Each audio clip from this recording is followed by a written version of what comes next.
dividir essa mama em 4 partes.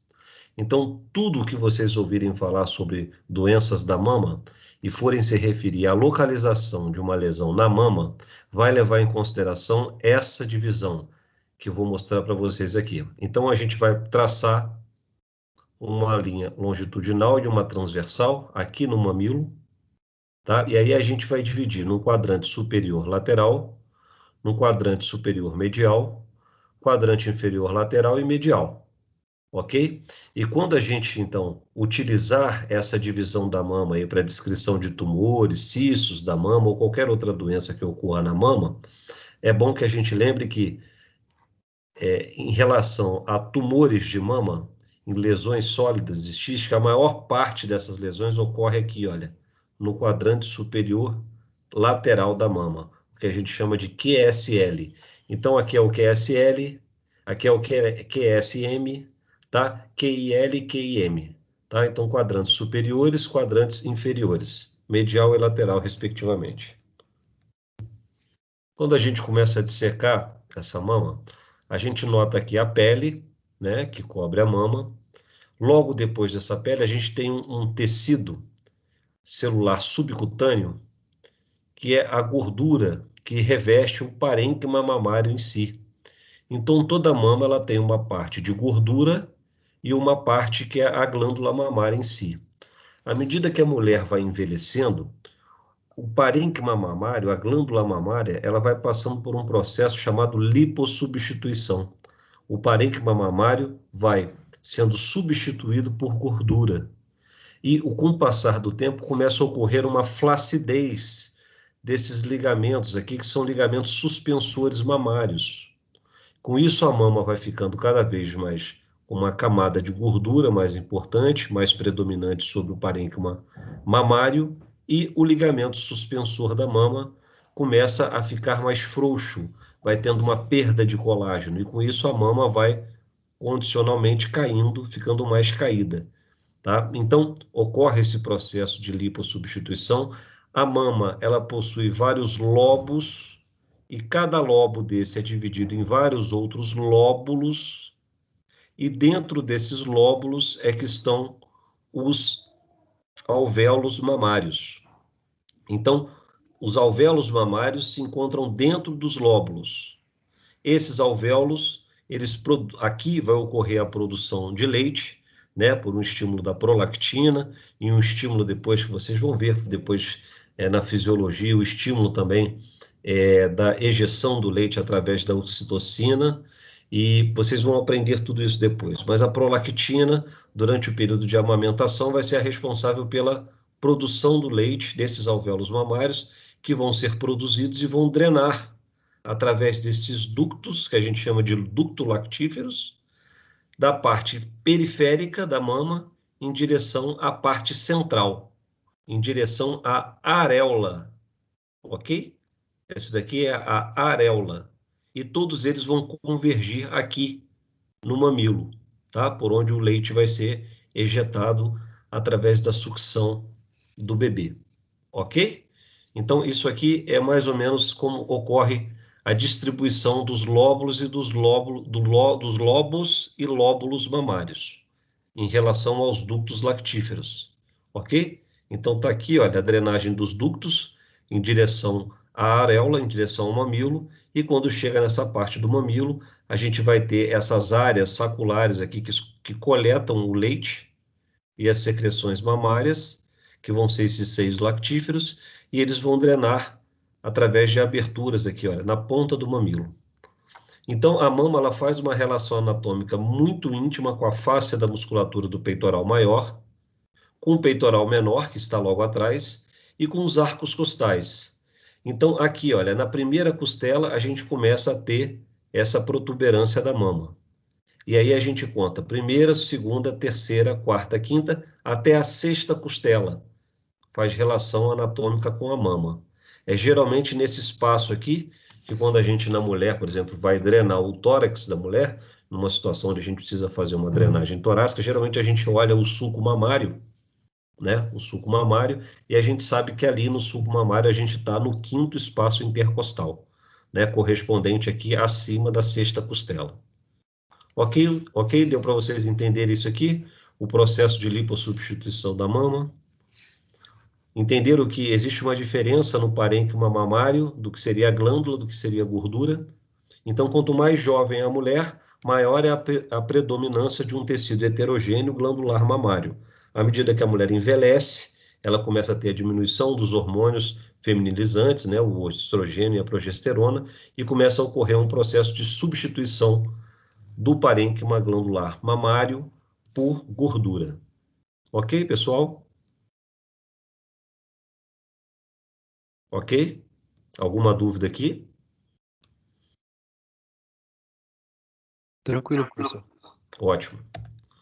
Então vamos lá, numa visão lateral, aqui num corte sagital dessa mama, mais uma vez, pele, a gente vê aqui, olha, a gordura, esse tecido amarelado, que seria a gordura, esse tecido central, na parte mais central da mama, que seria o tecido glandular em si, dividido em lóbulos, e por sua vez em lóbulos mamários, tá? Todos eles drenando aqui pelos ductos lactíferos, até a sua saída aqui, né, a sua convergência, a sua saída aqui no mamilo, ok?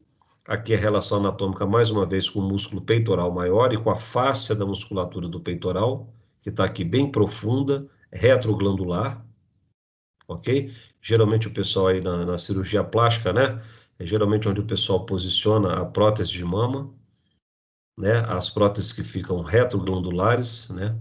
Existem próteses que são colocadas retromusculares, entre a musculatura do peitoral maior e a musculatura do peitoral menor, e existem aquelas próteses que são colocadas no tecido retroglandular, ok?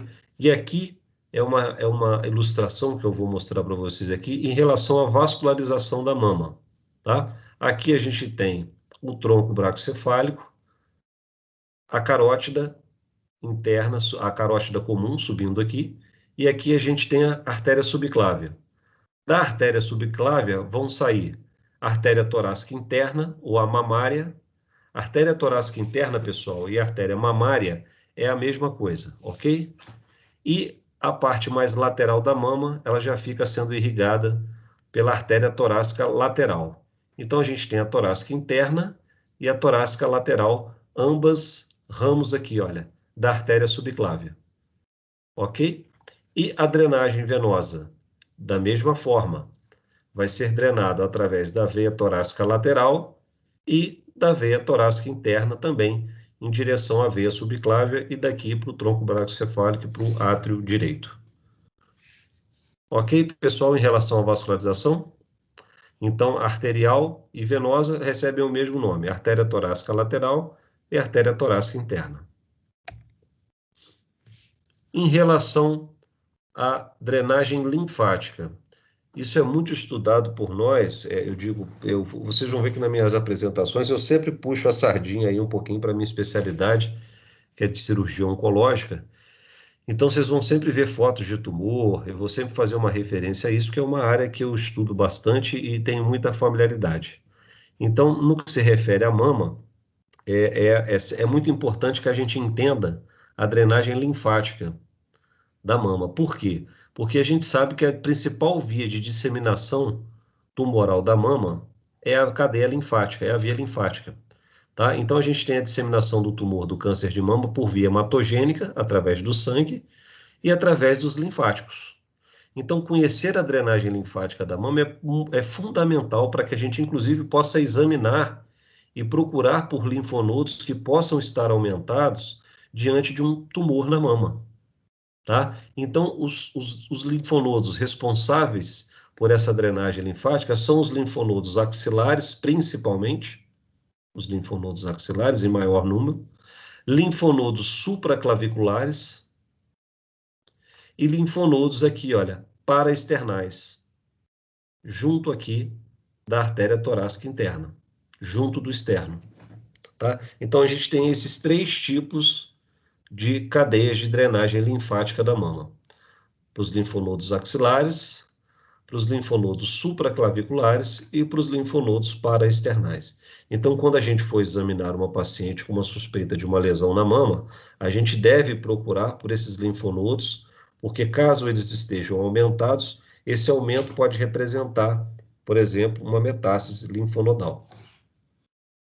Ok? Vamos lá. Exemplo de uma mastite, uma infecção na mama, né? A gente nota aqui uma mama que a gente chama com uma pele em casca de laranja, isso se dá por conta de um edema da pele. Aqui uma vermelhidão junto com o edema, sinais flogísticos locais.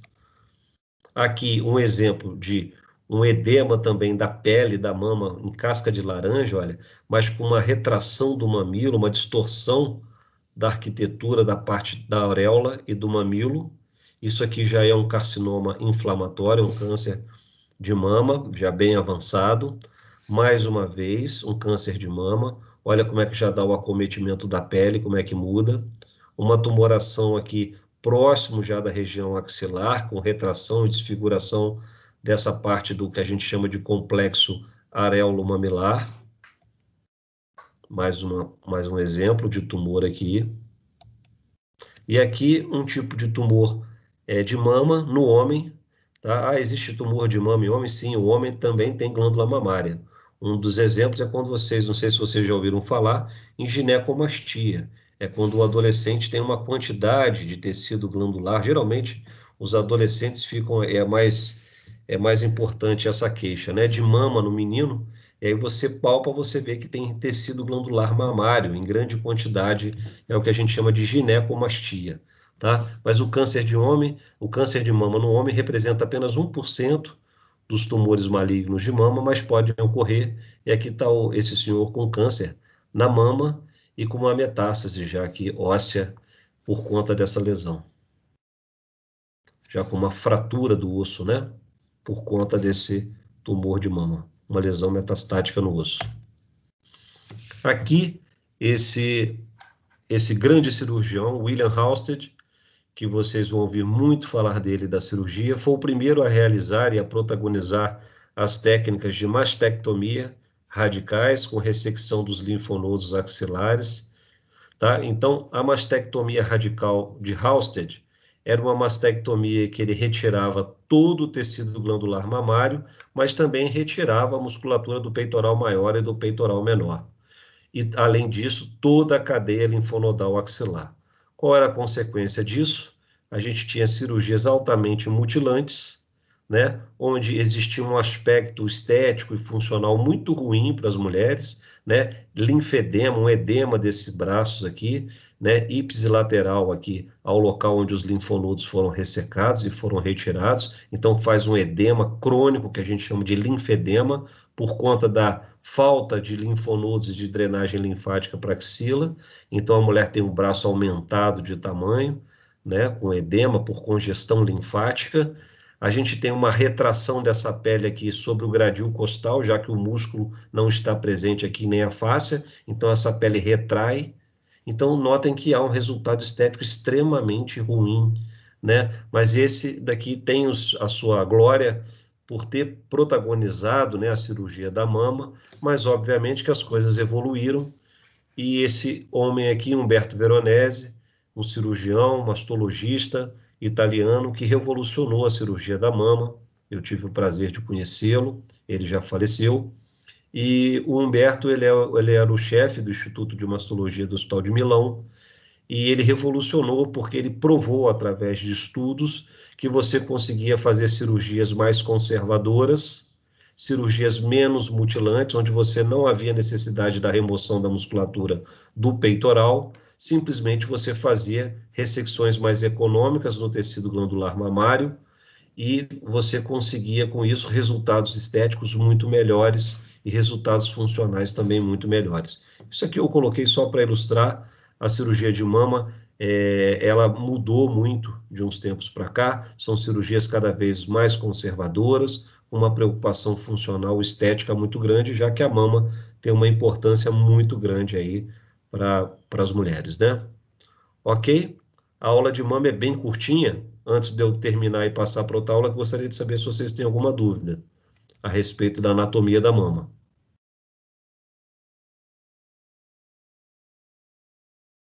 Alguma dúvida, pessoal?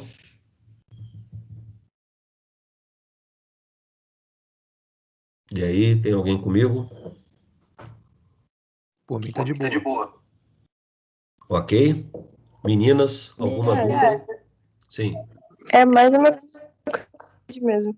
Não tem como deixar a areola e o mamilo nessa cirurgia? Não, boa pergunta. Existem algumas cirurgias, quando você tem tumores que são bem laterais, ao que a gente chama de CAM, que é o complexo areolo-mamilar, você pode fazer uma quadrantectomia, você retirar todo um quadrante dessa mama, sem ter que remover o mamilo. Porém, quando você tem tumores maiores, que a gente chama aí de tumores aí T3, vocês vão aprender depois isso quando tiverem aula de câncer de mama, que você não tem como poupar tecido glandular mamário, você precisa fazer uma mastectomia total. E aí, necessariamente, o CAM, o complexo areolo-mamilar, ele precisa sair também. Quando você tem tumores bem precoces, sabe, distantes do CAM, você consegue poupar, sim, o complexo aureolo-mamilar. É ótima a sua pergunta. Ah, tá ótimo, obrigada. É, Eu tenho uma dúvida, né? Na cirurgia plástica, não sei se você vai sim, conseguir me responder, tem como refazer esse mamilo e essa auréola aí? legal. Muito boa a sua pergunta. Lá no INCA, a gente encaminhava depois essas pacientes para fazer o que a gente chama de pigmentação. Na verdade, é uma pigmentação que você faz, uma pigmentação mesmo com tinta, que você consegue pigmentar e fazer como se fosse um novo mamilo. Tá? Mas você não consegue substituir isso por outro tecido. Apenas uma pigmentação da pele que é feita para você diferenciar o restante da mama do que seria o mamilo. Eu tive uma paciente minha que eu encaminhei ela para fazer uma pigmentação e depois ela voltou toda alegre e aí queria me mostrar para ver o resultado, né? E eu tinha feito uma mastectomia total nela e o pessoal da cirurgia plástica tinha entrado no mesmo momento para colocar uma prótese na mama dela, né? E para substituir onde era o tecido mamário.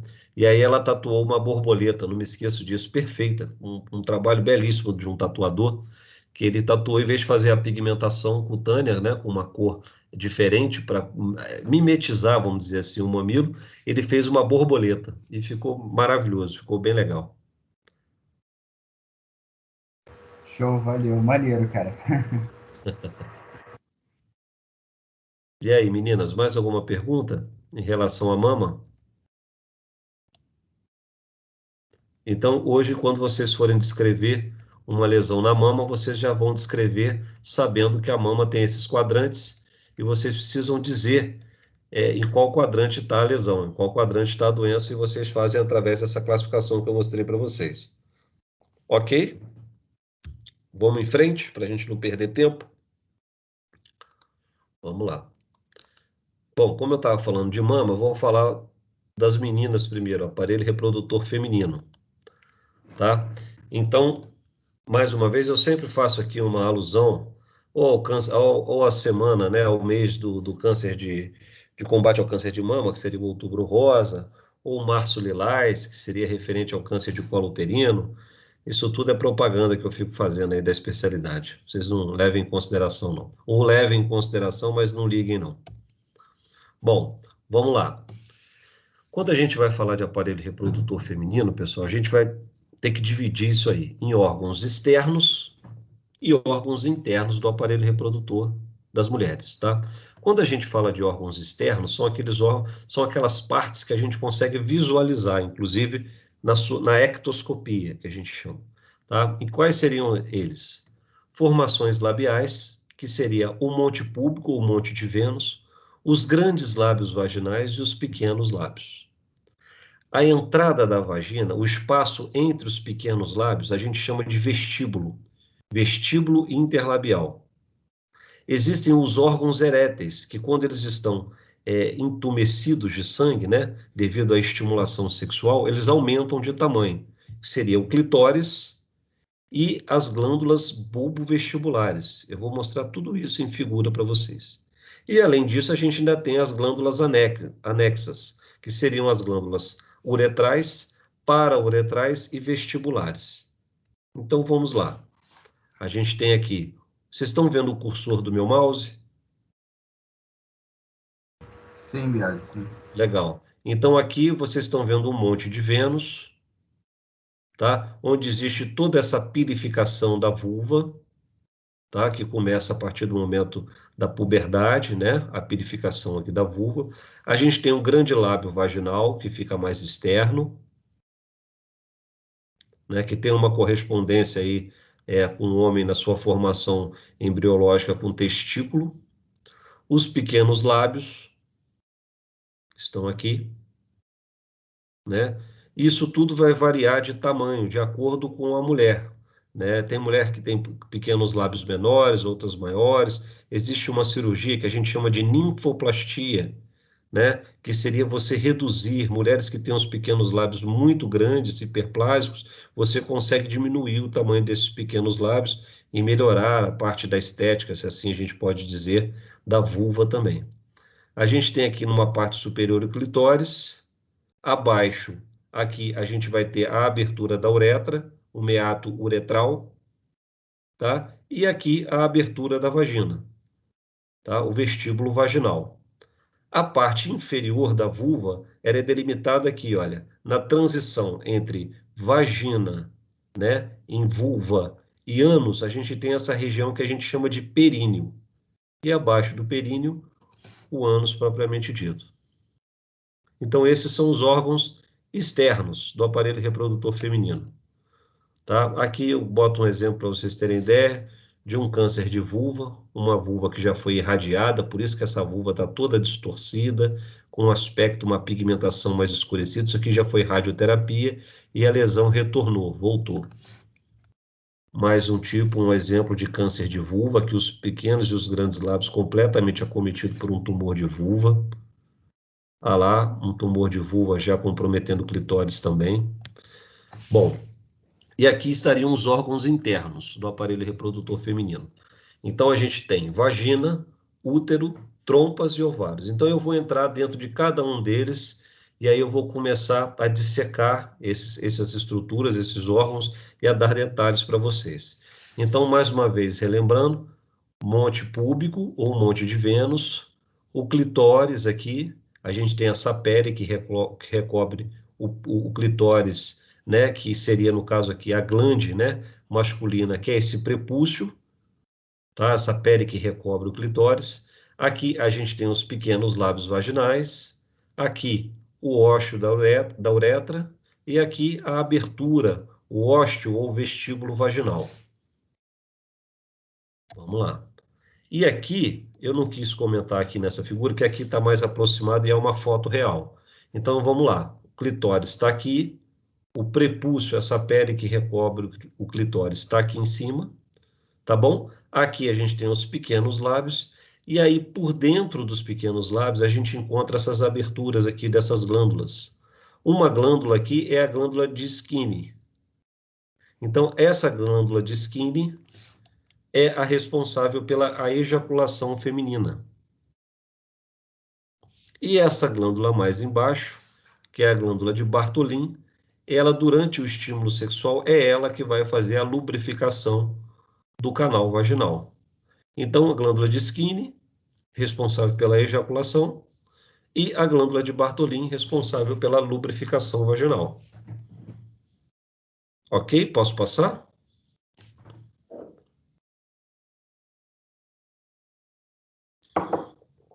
Beleza.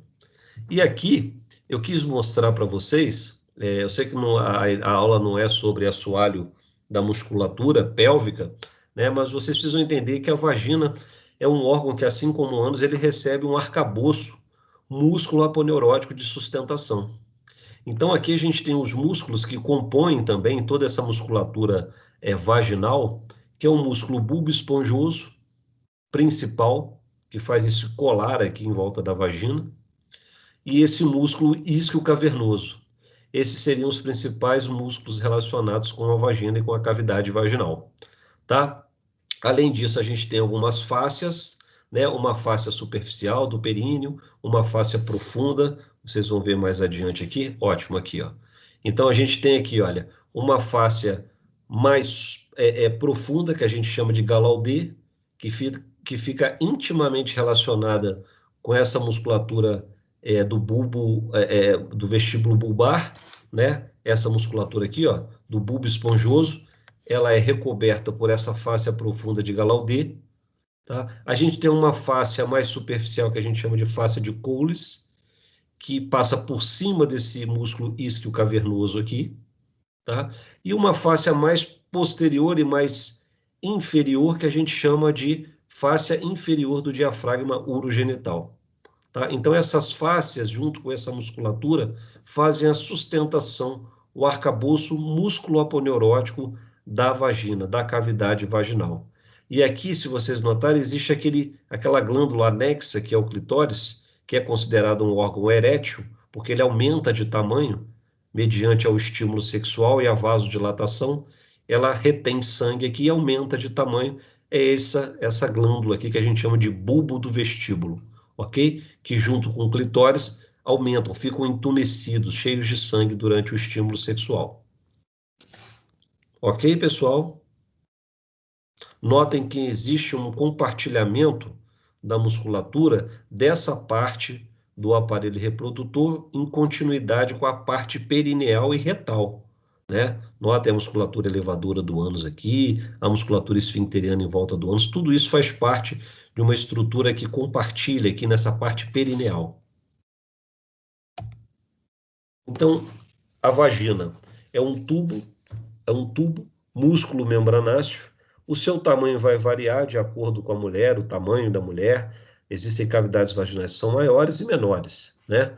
E vai se estender desde a abertura da vagina até o seu limite superior, que seria o colo do útero.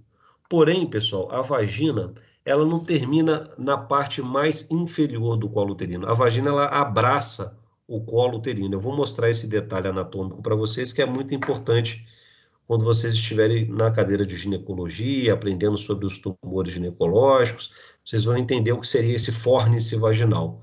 Então, a parte inferior da vagina se comunica com o meio, né? É a entrada da vagina que a gente chama de vestíbulo da vagina. E a parte superior da cavidade vaginal, desse tubo, músculo membranáceo, ele acaba lá em cima, no colo uterino. Então, as relações anatômicas da vagina, né? Ela anteriormente ela se relaciona com a base da bexiga e da uretra. Lateralmente, ela faz relação com o músculo elevador do ânus, por isso que eu falei da importância de ver essa musculatura próxima ao aparelho reprodutor ali, feminino. Fáscia visceral da pelve, os ureteres, e posteriormente a vagina faz relação anatômica com o reto, com o canal anal e com essa escavação retrouterina que eu vou falar em detalhes depois para vocês, tá? Então, quando eu vou fazer, por exemplo, tem uma mulher com câncer de colo uterino, que eu vou examinar a mulher, eu preciso saber se um ligamento chamado paramétrio, que sustenta o útero na cavidade pélvica, se ele está acometido ou não. Porém, esse ligamento ele é mais posterior à vagina. A melhor forma de tocar esse ligamento é através do toque retal. Então, o toque retal, ele faz parte do exame ginecológico quando a gente fala de tumor de colo uterino. Isso porque existe uma relação muito íntima, tá? Do colo do útero, da vagina e do reto. Muito íntimo mesmo. Eu vou mostrar isso para vocês num detalhe nas figuras aqui. Beato, Oi. Com licença. Claro. Essa relação entre essas duas estruturas teria alguma relação de que infecção urinária é mais comum em mulher? Sim, perfeito o seu raciocínio. O que favorece a questão da infecção urinária na mulher, né? A gente tem uma cavidade, né, o ósseo uretral, desculpa, ali próximo do vestíbulo da vagina, que está muito perto do ânus, e a mulher, quando vai urinar, acaba que se ela não tiver o cuidado na sua higiene, né, se ela pegar o papel higiênico, por exemplo, passar de trás para frente, ela leva a contaminação do ânus em direção ao vestíbulo da vagina. E a uretra, ela fica exposta ali e ela é muito curta. A uretra feminina é muito curta em relação à uretra masculina. Então, essa bactéria, rapidamente, ela entrando em contato com o ósseo uretral, ela ascende em direção à bexiga e aí faz a cistite na mulher, a infecção urinária. Então, perfeita a sua observação. Isso está diretamente relacionado à anatomia, sim, feminina. E à proximidade do canal anal do ânus com o vestíbulo vaginal. Perfeito. Então, aqui numa visão de baixo para cima, né, vamos assim dizer, né? Aqui em cima está o pubis, né? A gente está olhando por baixo. Aqui toda a musculatura do assoalho pélvico, musculatura elevadora do ânus. Aqui está a musculatura do reto. E aqui a parte perineal, que existe um septo, né? E uma parte muscular bem fina que separa uma estrutura da outra. E aqui a cavidade vaginal. E mais aqui em cima a uretra. Então, nota que é muito próximo, né? Uma coisa da outra. Aqui numa visão, num corte sagital, novamente, para a gente entender, ela de lado, a mulher, né? A gente tem aqui bexiga e aqui a uretra, aqui. Então, ascende aqui pela uretra, cai aqui na bexiga. A relação muito próxima da abertura do vestíbulo da vagina e da cavidade vaginal, que a parte superior está aqui, ó, sendo limitada pelo colo do útero. Então, aqui embaixo, o vestíbulo da vagina, entrei pela vagina, superiormente a gente tem aqui, olha, colo do útero. E aí a cavidade uterina. E, posteriormente, o reto. Então, na mulher, a gente tem bexiga, útero e, mais posteriormente, o reto. Tá? E aí a gente vai ter, aqui, mais uma vez, mostrando a entrada de cada um desses órgãos. E aí a gente vai ter aqui o que a gente chama de escavação ou reflexão vésico de bexiga uterina. Então, o peritônio ele vem aqui, recobre o teto da bexiga, dá uma voltinha aqui no útero e sobe para revestir o útero, o peritônio. Então, aqui, nesse espaço entre a bexiga e o útero, a gente tem o que a gente chama de escavação vésico-uterina. E, posteriormente, a gente tem a reflexão, o recesso ou a escavação reto-uterina, que é o que a gente chama aqui de fundo de saco de Douglas, né? Quando vocês estiverem estudando ginecologia, vocês vão ver que existe uma coisa chamada DIPA, doença inflamatória pélvica aguda, né? Seriam as salpingites, né? Processos inflamatórios que podem ocorrer no útero ou nos anexos, né? Que seriam as trompas e os ovários, né? E o que acontece é que, por conta desse recesso, às vezes acumula líquido, né? Às vezes pus nesse recesso posterior aqui ao útero, nessa escavação reto-uterina, e quando você vai examinar a mulher, que você passa um espéculo aqui, você consegue ver o abaulamento desse peritônio aqui, que seria o fundo de saco de Douglas, ok? Então, o fundo de saco de Douglas nada mais é do que esse recesso ou essa escavação peritoneal reto-uterina. Aqui, como eu falei com vocês, a vagina, a parte superior da vagina, ela abraça o colo do útero. Então, ela não termina aqui, na parte inferior do colo. Ela termina numa parte mais alta do colo uterino, abraçando o colo do útero. Então, o colo uterino ele faz uma espécie de um prolapso para dentro da cavidade vaginal. E esse espaço aqui é o que a gente chama de fórnice vaginal, fórnice da vagina. Então, essa parte íntima, de íntima relação do teto da vagina, se assim a gente pode dizer, com o colo uterino, a gente chama de fórnice vaginal. Depois eu vou falar de todos esses ligamentos, vou falar de tudo isso com vocês, tá? Essa figura vai se repetir várias vezes.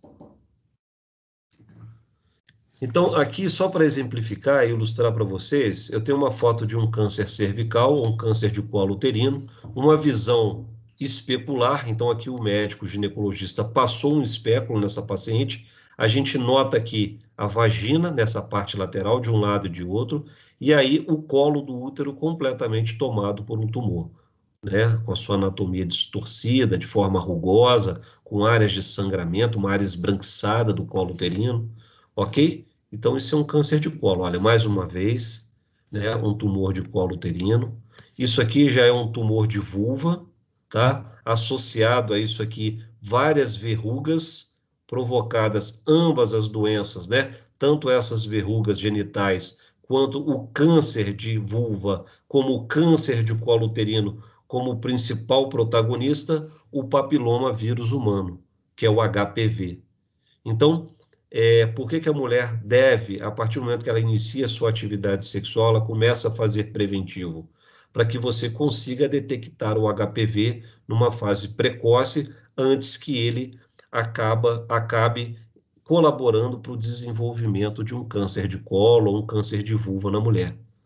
Ok, pessoal? E o papilomavírus, o HPV, ele é transmitido sexualmente.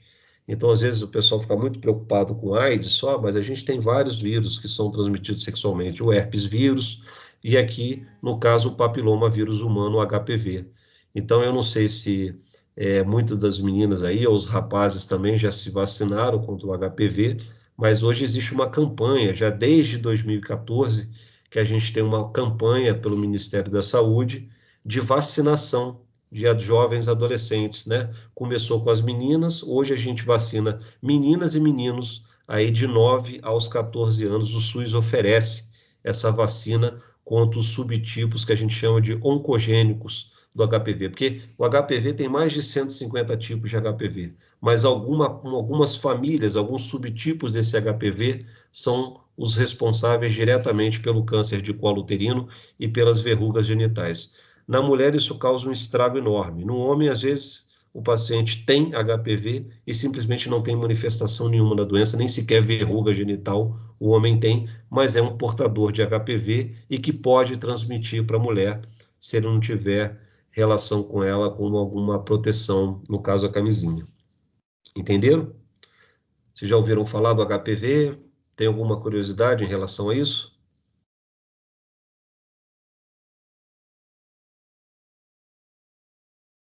Não? Então vamos lá. Então, importante aqui, em relação aos músculos da vagina, que eu já falei com vocês, os músculos pubovaginal, o esfíncter externo da uretra, que recobre toda essa parte distal da uretra, esfíncter ureterovaginal e o bulbo esponjoso, que faria aquela espécie de colar em volta da vagina. Tá? As artérias que fazem a irrigação da vagina seriam as artérias, os ramos, né, da artéria uterina superiormente, e os ramos vaginais, que fazem a parte da irrigação da parte média e inferior da vagina. Então, o terço superior da vagina é irrigado, é vascularizado pela artéria uterina. O terço médio e o terço inferior da vagina, aí já são os ramos vaginais da artéria ilíaca interna. Então, a ilíaca interna ela vai dar origem tanto às artérias uterinas quanto às artérias vaginais. O segmento superior da vagina é vascularizado pela artéria uterina. Os segmentos médio e distal da vagina são vascularizados pelos ramos vaginais, tá? Pelas artérias vaginais, ok? E a drenagem venosa se dá através desse plexo venoso vaginal, que vão drenar em direção à veia uterina, que por sua vez drena para a veia ilíaca interna. Tá? Então, a artéria ilíaca interna ela vai dar os ramos, que vai fazer a vascularização arterial, e a veia ilíaca interna vai fazer toda a drenagem venosa da vagina.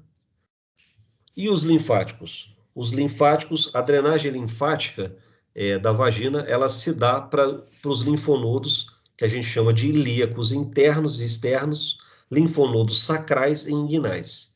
Então, professor, é por isso que quando uma mulher vai fazer uma depilação, ou quando uma mulher está com algum tipo de doença vaginal, os linfonodos, os gânglios inguinais, eles aumentam de tamanho? Sim, é por isso que ocorre uma linfonodomegalia, um aumento desses linfonodos da cadeia ilíaca, da cadeia inguinal, que aumentam de tamanho de forma reacional ao processo inflamatório infeccioso que ocorre na vagina e na vulva. Ok? Porque a drenagem linfática, ela drena em direção aos linfonodos inguinais, aos linfonodos da ilíaca interna e externa e dos linfonodos sacrais também. E aí a gente consegue palpar, a mulher consegue palpar isso na cadeia inguinal, esses linfonodos aumentados de tamanho. Então essas doenças venéreas, né, essas doenças sexualmente transmissíveis, tanto no homem quanto na mulher, aumentam esses gânglios da região inguinal de forma reacional ao processo infeccioso e inflamatório. Ok, pessoal? Ok, aqui deu para entender em termos de vascularização e drenagem linfática na vagina? Foi? Tudo de boa, viagem. Beleza. Inervação. A gente tem uma inervação que a gente chama de visceral e uma inervação somática. A inervação visceral da vagina se dá por esse plexo útero-vaginal, que é vamos dizer assim, uma continuidade, é o que forma ali o plexo hipogástrico, nervos esplâncnicos lombares, que são responsáveis por essa inervação simpática da vagina, de contratilidade, né? Não, desculpa, de contratilidade, de relaxamento da vagina, e sensitiva também, através desses nervos esplâncnicos, né? De raízes pélvicas aí de S2 a S4, e a gente tem a parte somática da vagina, que ela se dá, essa inervação se dá através do nervo pudendo, responsável por toda a contração dessa musculatura vaginal. Então, existe sim uma contração, vamos dizer assim, não só o processo de inervação autonômica, mas também a inervação do ponto de vista somática intencional. Então, a vagina, a mulher consegue contrair a musculatura vaginal graças a essa inervação somática também. Útero. Então, o útero, pessoal, é um órgão que, na sua grande parte, é formado por músculo. Então, ele é considerado um órgão muscular. Ele tem uma cavidade, então ele tem uma parte central, que é um espaço, que a gente chama de cavidade uterina, tá? E ele é dividido em corpo, no fundo uterino, o istmo, que seria essa transição do corpo, e o colo do útero, propriamente dito. Tá? Então, a gente tem uma parte mais interna, uma camada mais interna no útero, que a gente chama de endométrio, que é a parte glandular do útero, que durante o ciclo menstrual vai se descamar e você vai ter a saída do sangue, do endométrio, esfoliação desse endométrio, que seria a menstruação na mulher. A gente tem uma parte muscular importante, sendo a maior parte do órgão, que a gente chama de miométrio, e uma parte mais periférica, que seria a serosa do útero, que a gente chama de perimétrio. Vocês vão encontrar na literatura esses dois tipos de nomeação para essa camada mais externa. Alguns vão se referir à serosa uterina, outros vão se referir ao perimétrio, que é esse tecido conjuntivo que vai revestir externamente o miométrio. Ok? Então, 3 camadas. Perimétrio, a mais externa, o miométrio, que é a grande parte do órgão formada por músculo, e uma parte mais interna, em íntima relação com a cavidade uterina, chamada de endométrio. Aqui, um exemplo para vocês de um tumor que ocorre no endométrio, no tecido glandular do útero. Então, é um tumor de endométrio, tá? Aqui, a gente tem uma foto, novamente aqui, né? Um tumor aqui, uma lesão polipoide aqui, tumoral, dentro da cavidade uterina, formada a partir de um endométrio. Esse útero está aberto no meio, tá? Então, aqui a gente tem a cavidade uterina, essa parte mais interna, que é o endométrio, e essa parte aqui mais externa, mais esbranquiçada aqui, que seria o miométrio. Aqui, uma visão de um exame chamado histeroscopia, que é quando na maioria das vezes é o ginecologista que faz isso, ele entra com uma câmera, é como se fosse uma endoscopia, só que dentro, para visualização dentro da cavidade uterina. Então, é um exame que a gente chama de videohisteroscopia. Então, isso aqui é a visão de uma cavidade uterina por dentro, e a gente nota aqui uma tumoração, uma vegetação dentro da cavidade uterina, formada a partir do endométrio. Isso aqui é um tumor de endométrio. Então, o histeroscopista, ele entra com essa câmera, depois ele vai com uma pincinha ali e colhe material para fazer a biópsia do endométrio e fazer a conclusão diagnóstica de um câncer de endométrio. Aqui uma peça de anatômico, né, mostrando aqui, né, a relação do colo do útero com a vagina, olha, da parte superior da vagina, o tumor aqui, o útero aberto, e o tumor aqui dentro da cavidade uterina, aqui, um tumor de endométrio. Mais uma vez, né? Aqui um útero miomatoso, a gente tem tumores benignos, né? Que ocorrem dentro do miométrio e que causam esses leiomiomas gigantes aqui no útero, né? E aqui a gente tem mais uma vez uma foto de um câncer de endométrio numa peça também que foi retirada. Aqui as escavações, eu já falei com vocês, né? Da escavação anterior, vésico-uterina, e a escavação posterior, chamada de fundo de saco de Douglas, que é a escavação reto-uterina. uma visão superior da cavidade pélvica, né? Então, a gente nota que aqui, anteriormente, fazendo relação anatômica com o útero, a gente tem a bexiga. A parte lateral do útero é composta por esses ligamentos, que a gente vai ver que é o ligamento largo, tá? O ligamento redondo, que é o ligamento que faz a sustentação do útero também na pelve.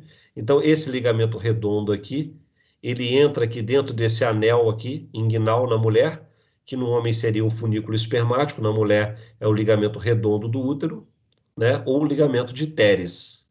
Mas vocês vão ver, na maioria das vezes, falar ligamento redondo uterino mesmo, tá? Aqui, na parte lateral, o ligamento largo do útero, fazendo relação com a parte posterior da pelve, ligando o útero à parte do sacro, a parte sacral, que é o ligamento útero-sacro, ou útero-sacral, tá? E depois a gente vai ver um ligamento mais inferior aqui, que é um ligamento paracervical, que é o que a gente chama de paramétrio. Então aqui, olha, eu sublinhei aqui para vocês, circulei aqui, com a escavação reto-uterina, conhecida como fundo de saco de Douglas, que é esse espaço entre a parte posterior do útero e o reto, ok? Então essas são as relações anatômicas principais aí do útero, tá? Em relação a anexos, lateralmente, superiormente com a bexiga e posteriormente com o reto.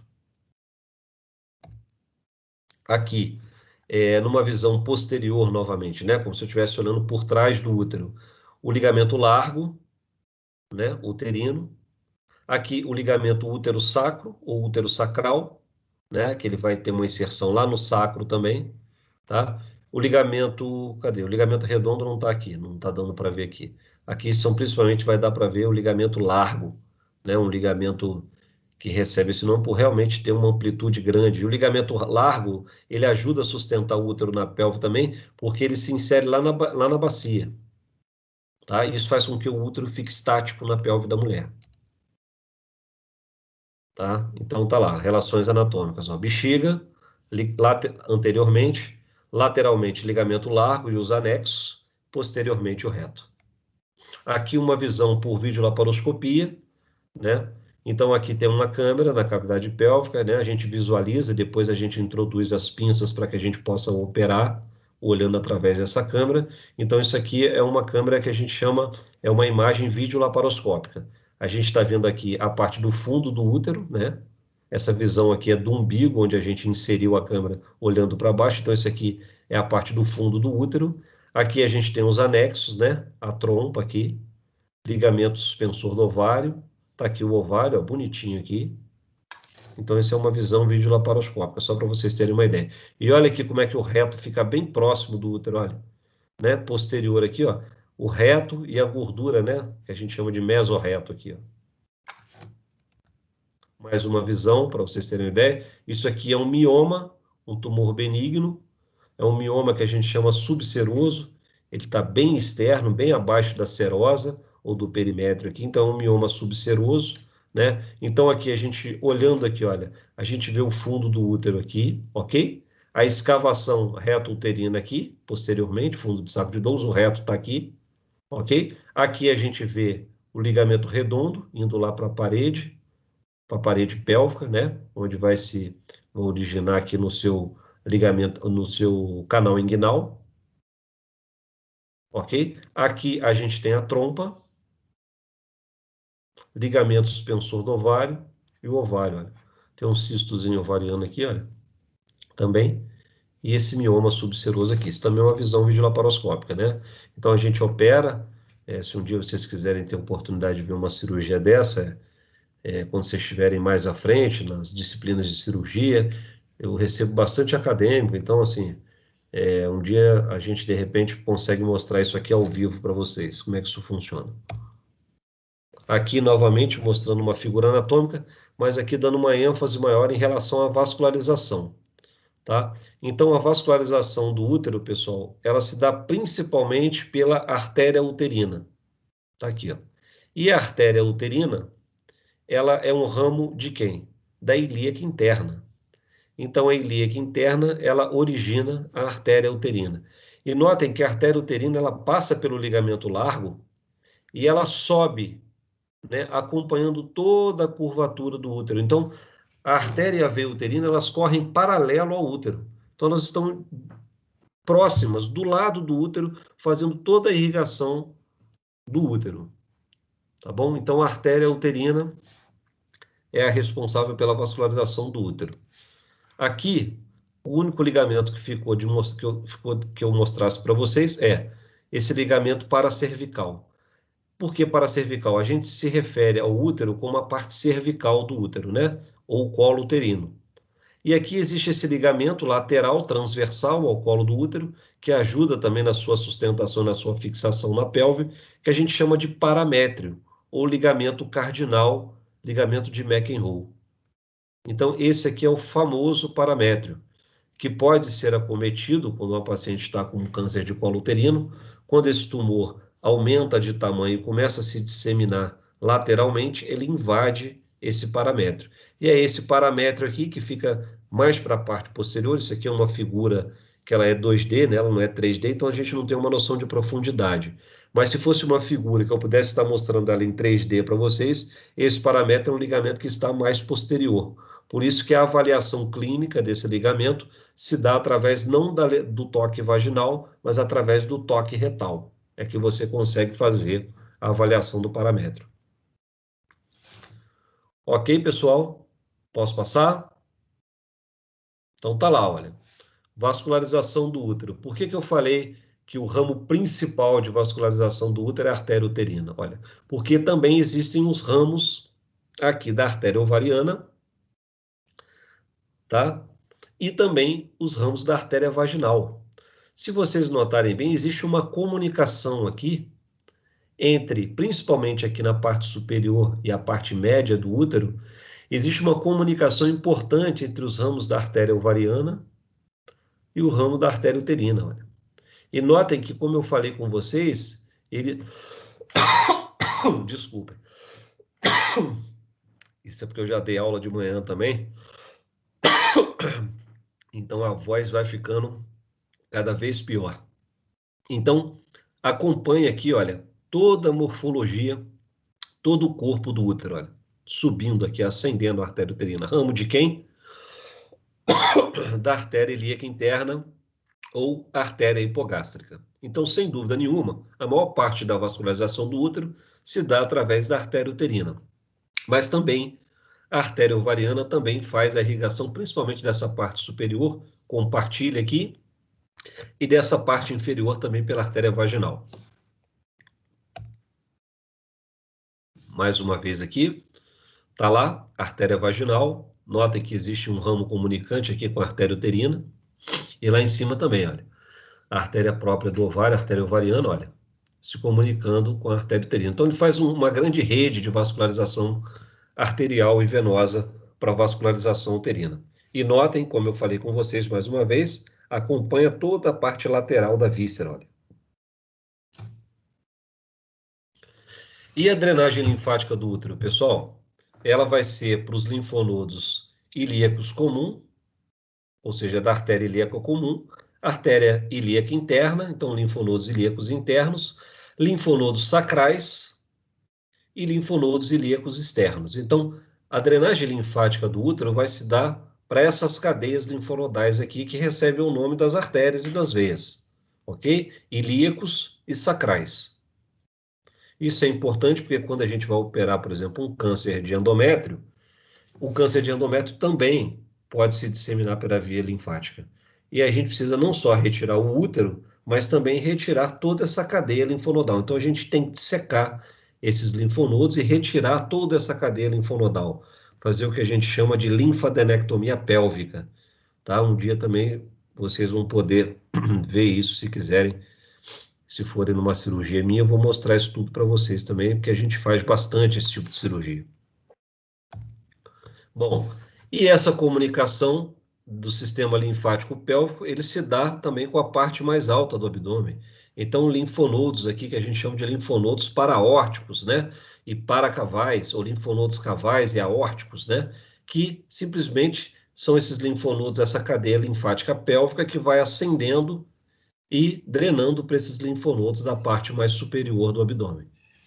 Então, linfonodos pélvicos, linfonodos paraórticos e paracavais. E a vascularização do útero, né? Está aqui, através do gânglio lombar, né, do tronco simpático, então inervação simpática, inervação parasimpática através dos nervos pélvicos e do plexo hipogástrico inferior também. Não só a direita aqui, mas o esquerdo também, né? Porque aqui está mostrando só um lado, né? Ou você tem um lado contralateral aqui também. Tubas uterinas, pessoal. A gente tem a parte mais distal da tuba, que a gente chama de fímbrias, ou pregas tubárias. Uma parte mais dilatada, que a gente chama de infundíbulo e ampola. E uma parte que faz a transição da trompa para o corno uterino, né? A gente tem aqui o fundo, essa parte superior lateral, que faz relação anatômica com o anexo, a gente chama de corno uterino, tá? Então, o istmo faz a sua transição aqui da trompa para o corno uterino e ela entra aqui dentro do útero, que seria a sua parte intramural, né? Então, a gente tem o processo de ovulação, esse óvulo cai aqui, ele é capturado pelas fibras, ele vai se deslocando, né? E aí o processo de fecundação ocorre aqui na trompa, né? Através da ascensão do espermatozoide pela cavidade uterina, ele vai fecundar esse óvulo aqui e depois ele vai rolando até que ele cai nesse berço aqui, que é a cavidade uterina, que já vai estar preparado, esse endométrio, né?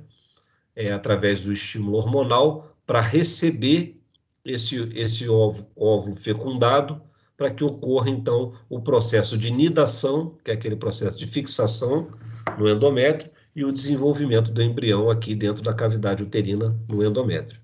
Ok?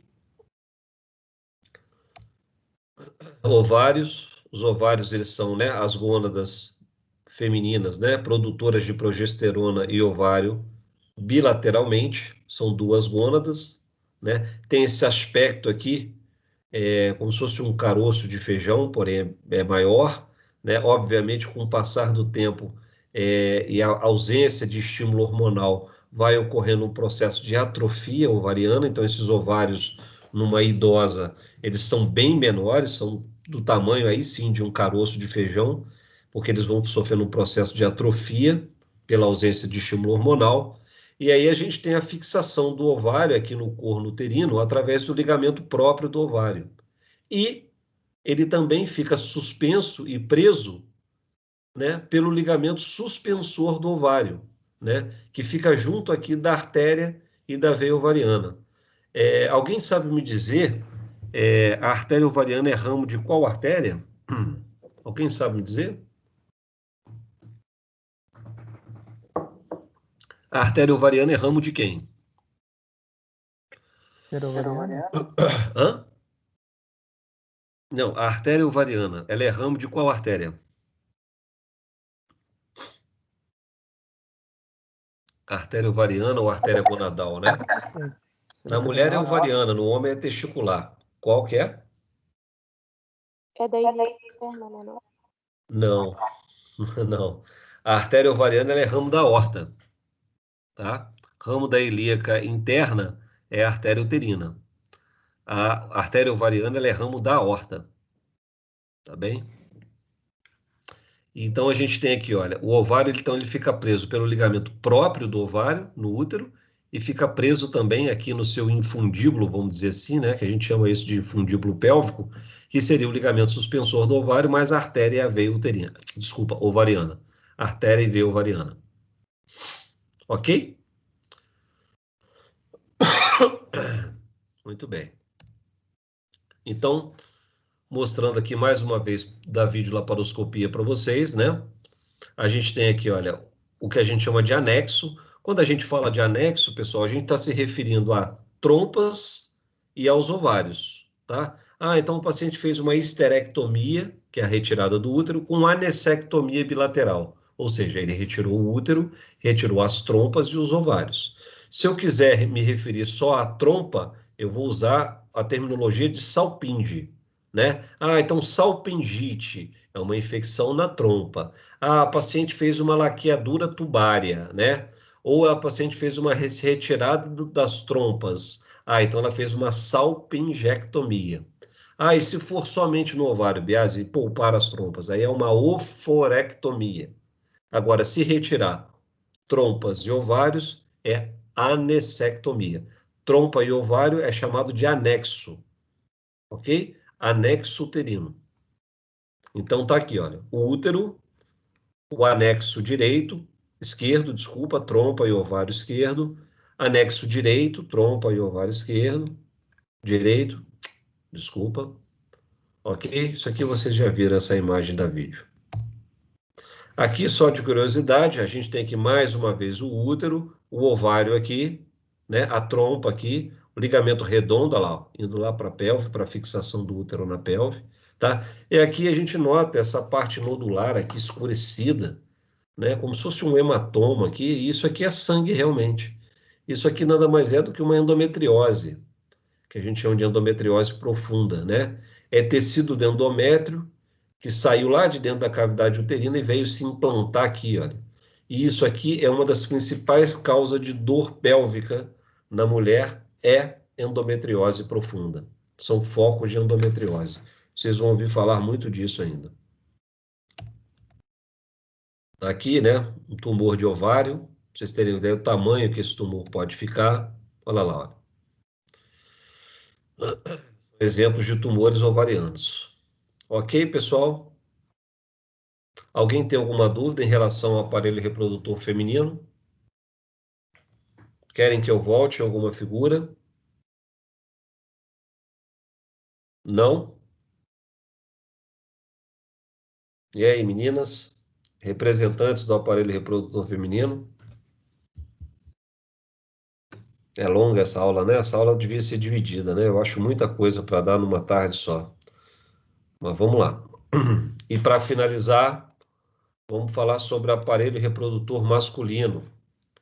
Então, agora é a galera aí tirar suas dúvidas aí, né? Então, aparelho reprodutor masculino, aqui uma homenagem ao Novembro Azul, do câncer de próstata.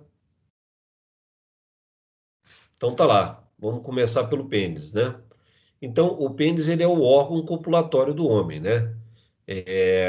E ele tem uma saída, ao contrário da mulher, que você tem uma saída da parte ejaculatória, né, no vestíbulo vaginal, e uma saída separada da urina, que é na uretra.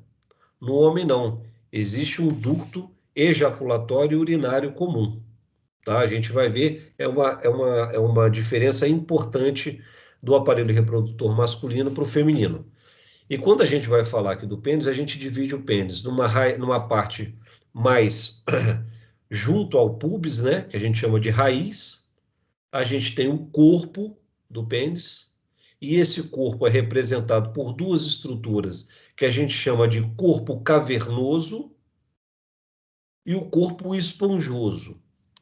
Para facilitar, para que vocês possam gravar isso, né, é importante vocês saberem o seguinte: olha, o corpo cavernoso ele abraça, né, ele faz como se fosse um túnel, uma caverna, e dentro dele está passando o quê? O corpo esponjoso. Então a gente tem um corpo cavernoso revestindo o corpo cavernoso, o corpo esponjoso. E a parte mais distal que seria a glande. Ok? Vamos lá. Então, mais uma vez, a gente tem um corpo cavernoso, a gente tem uma fáscia que forra, né, esse corpo cavernoso por dentro, né, onde vai estar em íntimo contato com o corpo esponjoso, que a gente chama de fáscia profunda ou fáscia de Buch, tá? Então, esse septo intracavernoso é justamente essa parte facial, membranácea, aqui do corpo cavernoso. O corpo esponjoso está dentro desse corpo cavernoso, né? Ele está protegido pelo corpo cavernoso. E essa parte mais perto do pubis, que a gente chama de raiz do pênis, e aqui a gente tem o que a gente chama de bulbo do corpo esponjoso, tá bom? E aqui a musculatura já do períneo. Então, a musculatura perineal intimamente relacionada com essa parte da raiz do pênis. Ok? Olha só como é que o pênis ele tem uma inserção muito próxima, aqui, uma relação anatômica muito grande do pubis, tá vendo? Olha, do ramo do isquio aqui, ó, do isquio púbico, junto ao corpo cavernoso e ao corpo esponjoso, né? Então, aqui a gente tem uma fáscia mais externa que reveste o pênis, que é o que a gente chama de fáscia superficial do pênis, que é a fáscia de Buch, e uma fáscia mais profunda do pênis, que é essa túnica albugínea. A gente vai notar que as mesmas fáscias que revestem o pênis é as mesmas que fazem também o revestimento da bolsa escrotal e do testículo. São as mesmas fáscias. Aqui é um corte sagital que eu fiz questão aqui de sinalizar para vocês os ligamentos responsáveis aqui pela sustentação do pênis. Então a gente tem aqueles ligamentos que fazem a sustentação do útero, né? E aqui a gente tem os ligamentos que fazem a sustentação do pênis em relação ao púbis, em relação ao osso púbico, tá? Então a gente tem o ligamento arqueado do pênis, mais inferiormente, o ligamento suspensor, que é o que representa a maior parte desses ligamentos aqui de sustentação, ligamento suspensor do pênis, e o ligamento fundiforme também, tá? Então, esses são os principais ligamentos aqui de sustentação do pênis. Aqui, como na mulher, a gente tem toda essa musculatura pélvica e perineal. Então, a gente tem um músculo bulbo esponjoso na mulher e a gente também tem um músculo bulbo esponjoso no pênis também. E a gente tem um músculo isquio cavernoso também no homem, assim como na mulher. Então, notem que existe uma similaridade. Apesar das estruturas depois ganharem uma morfologia diferente, obviamente no homem e na mulher, mas notem que a estrutura embriológica ela parte de um princípio e a formação muscular e facial é a mesma coisa nos dois sexos, tá? Então a gente tem um músculo superficial do períneo, um músculo profundo, tá? Essa musculatura perineal também é idêntica no homem e na mulher, ok? Então os músculos principais aqui, músculo bulbo esponjoso e isquio cavernoso, em relação ao pênis, né? Bom, aqui, num corte axial do pênis, é como se a gente tivesse fatiado o pênis, a gente consegue ver aqui a pele, né?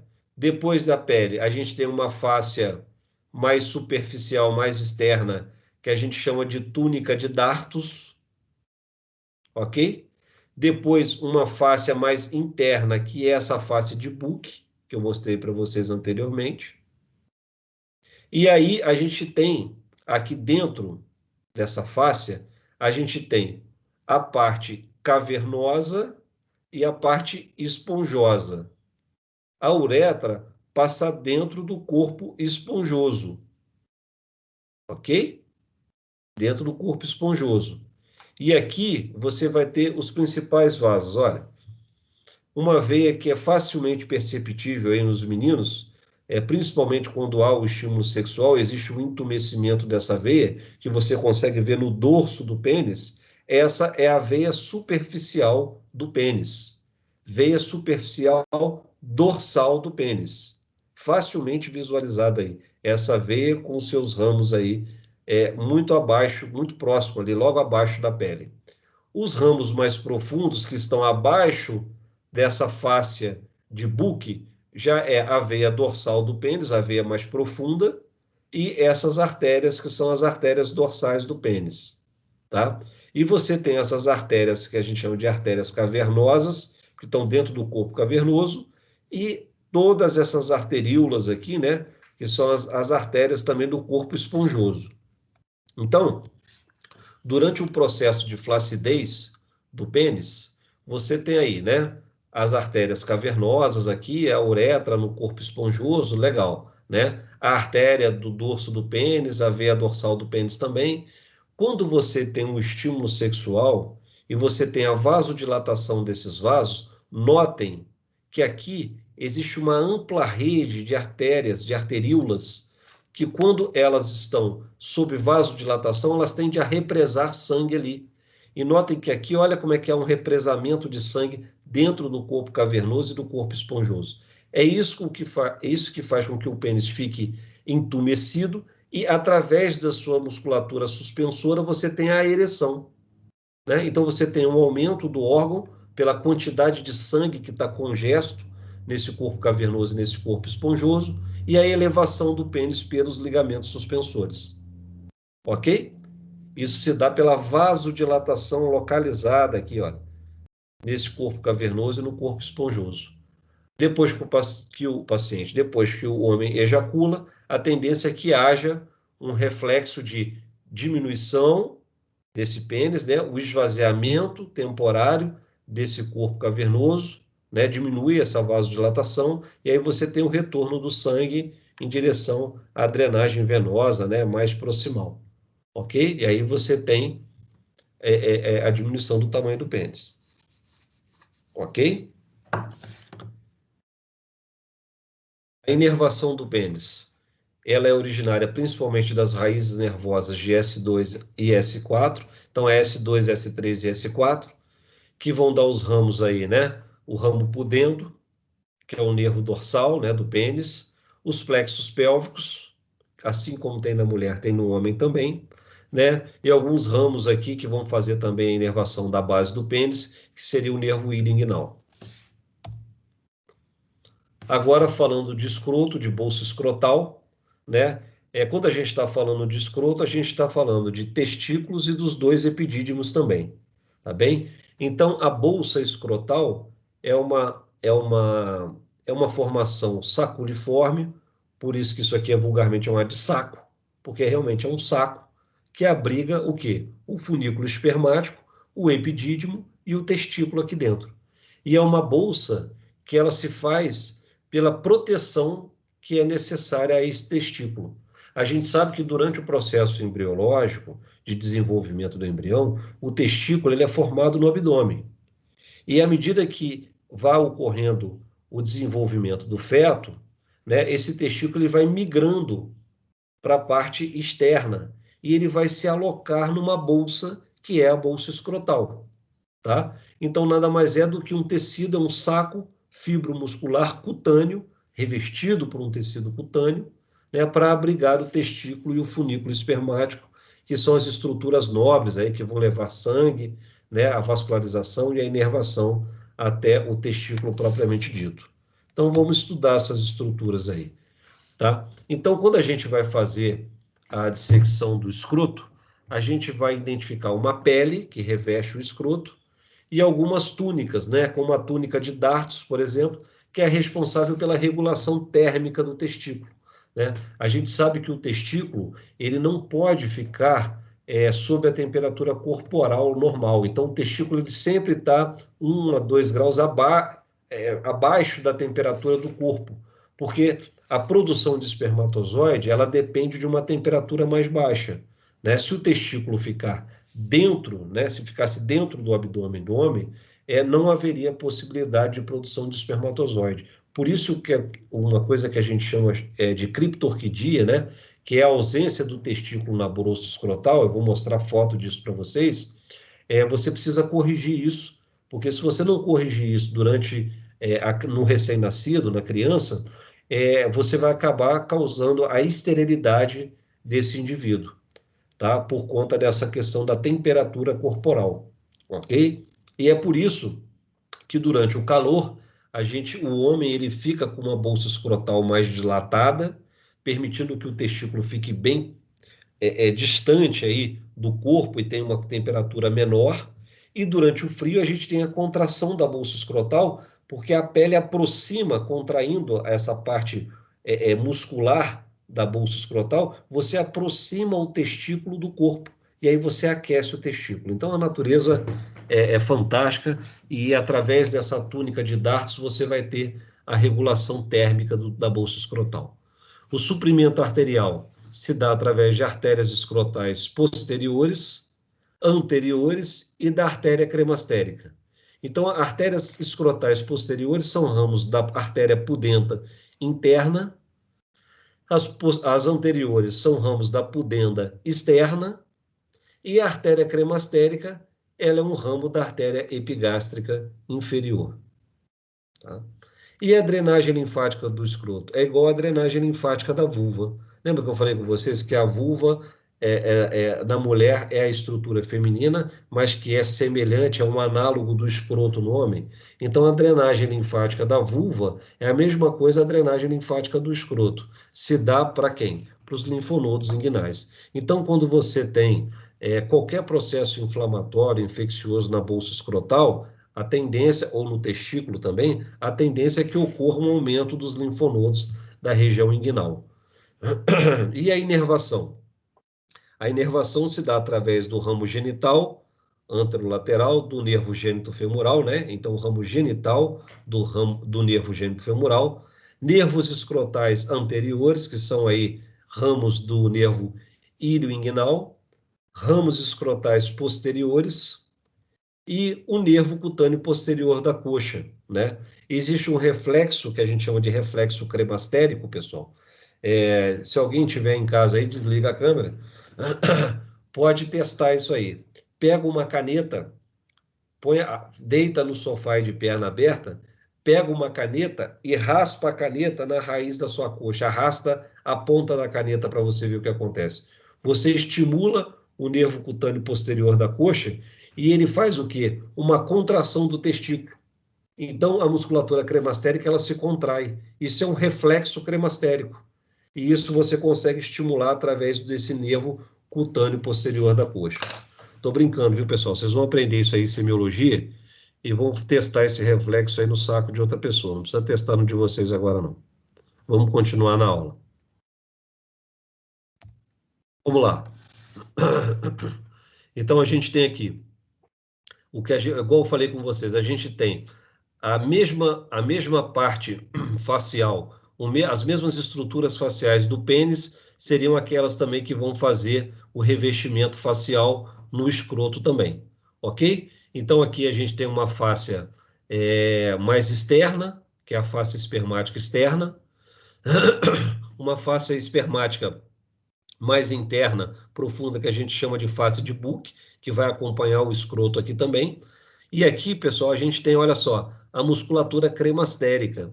Eu não sei se vocês lembram, mas quando eu dei aula para vocês de parede abdominal, eu falei com vocês que o músculo cremastérico era uma continuidade do músculo oblíquo interno do abdômen. Então, notem que as estruturas faciais e musculares do abdômen, elas continuam em direção ao escroto, em direção ao pênis. Mas aqui, principalmente, ao escroto, no que se refere à musculatura. Entendeu? Então, a musculatura cremastérica, ela é proveniente do músculo oblíquo interno. Tá? Aqui, a gente vai ter o que a gente chama de funículo espermático, que eu vou explicar para vocês, né? A artéria gonadal, ou artéria testicular, toda a parte venosa que a gente chama de plexo pampiniforme, e aqui a gente tem, né, o testículo propriamente dito, com esse apêndice aqui, né, que a gente chama de epidídimo, que vai servir para armazenar os espermatozoides produzidos no testículo. Então vamos lá, por partes, para a gente ir finalizando. O funículo espermático, né, que é a estrutura que mantém o testículo suspenso dentro da bolsa escrotal. Ele é revestido por algumas fáscias e de fora para dentro, a gente vai lá, fáscia espermática externa, que, como eu disse para vocês, é um prolongamento da fáscia do músculo oblíquo externo, a fáscia cremastérica, que é continuidade da fáscia do músculo do oblíquo interno, e a fáscia espermática interna, que também é uma continuidade da fáscia do músculo transverso do abdômen. Ok? Então é o que eu falei, toda a parte facial muscular do abdômen, ela vai ter um equivalente, né, no escroto também. Então, aqui, avaliando todas essas camadas para vocês aqui, fáscia espermática externa, fáscia espermática interna, né? A túnica vaginal, que seria a membrana que está intimamente relacionada à superfície do testículo, e a parede aqui da parte da cavidade vaginal, que é onde o testículo ele fica mergulhado aqui dentro, tá? Ok? Aqui o ligamento escrotal, que fixa o testículo aqui na rafe mediana do escroto. Tá bom? Eu vou mostrar qual é a importância da fixação do testículo daqui a pouco para vocês. E aí, vamos lá. Quais são os componentes do funículo espermático? Tá? O ducto deferente, a artéria testicular. O ducto deferente é o que vai levar os espermatozoides produzidos lá no testículo, lá no ducto ejaculatório. A artéria testicular, que é ramo da aorta, assim como a artéria ovárica ou artéria ovariana. A artéria do ducto deferente, a artéria cremastérica, plexo pampiniforme, que é o responsável pela drenagem venosa do testículo, fibras nervosas simpáticas, o ramo genital do nervo gênito femoral e vasos linfáticos que vão fazer a drenagem linfática do tecido, principalmente em direção à região inguinal, como a gente já viu. Então, para mostrar aqui para vocês, a gente tem um epidídimo. Os espermatozoides, eles são produzidos aqui dentro dos túbulos seminíferos. E aí, eles vão migrar para dentro dessa rede aqui, e daqui eles vão convergir para dentro dessa estrutura que a gente chama de epidídimo. Então, o epidídimo ele não é responsável pela produção dos espermatozoides. Ele é responsável pelo armazenamento dos espermatozoides. A produção dos espermatozoides, eles ocorrem nos túbulos seminíferos do testículo, ok? E aí eles são armazenados no epidídimo, e do epidídimo eles vão migrar para dentro do ducto deferente, para que eles se misturem, né, com as secreções prostáticas seminais e possam compor o sêmen, que vai estar na ejaculação do homem. Então, o espermatozoide ele é um componente do sêmen masculino. Ok? É apenas mais um componente, junto com outras secreções que a gente vai ver daqui a pouco. Então, mais uma vez, aqui a foto para vocês, estão aqui os túbulos seminíferos, né? Onde os espermatozoides são produzidos. Depois eles são armazenados aqui no epidídimo, e depois o epidídimo vai dar origem ao ducto deferente, que vai levar os espermatozoides até o ducto ejaculatório. Mais uma vez, para gravar, túbulos seminíferos, toda aquela rede de túbulos que vão convergir para esse centro aqui, e daqui vão partir para o epidídimo, que vai armazenar os espermatozoides. E aí, aqui está o ducto deferente, né, que vai ascender pelo funículo espermático, né? Aqui a gente tem toda a rede vascular de plexo pampiniforme venoso e a artéria testicular. Então, pessoal, quando vocês ouvirem falar em vasectomia ou deferentectomia, isso significa a ressecção de um segmento do ducto deferente, para que a gente possa não só ligar, no caso eu prefiro ligar, quando eu ainda fazia vasectomia, né, eu preferia ligar e, além de ligar, para ter mais segurança ainda, retirar um fragmento desse ducto deferente para tornar esse homem estéril, ou seja, tirar do sêmen desse paciente a presença dos espermatozoides. Então, quando você faz uma vasectomia no homem, você não interfere em absolutamente nada na capacidade do homem ejacular. Ele vai continuar ejaculando e vai continuar saindo líquido da ejaculação desse homem, porque o líquido é o resultado da secreção prostática, com as secreções bulburetrais, das glândulas bulburetrais, das vesículas seminais, porém, vai ser um sêmen sem a presença de espermatozoides que são produzidos no testículo.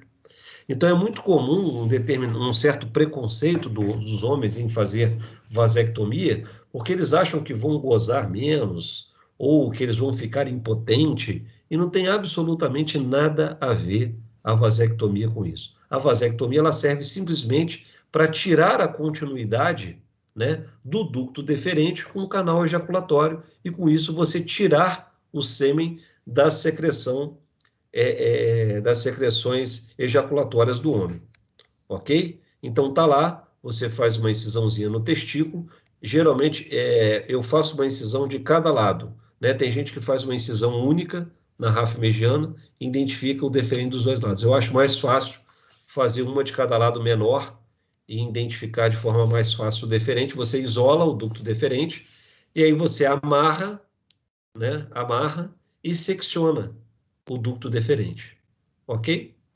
Isso é a vasectomia ou deferentectomia, tá lá. Pinça de um lado, pinça de outro, e aí você secciona, tira esse fragmento aqui do deferente com bisturi, com isso você encerra a continuidade do testículo, da produção de espermatozoide, com o ducto deferente, a parte mais proximal. Mais distal, desculpa. Ok, pessoal? Essa é a vasectomia. Bom, aqui estão exemplos, né, de doenças que podem ocorrer envolvendo o testículo. Aqui a criptorquidia, que seria a ausência de migração do testículo em direção à bolsa escrotal.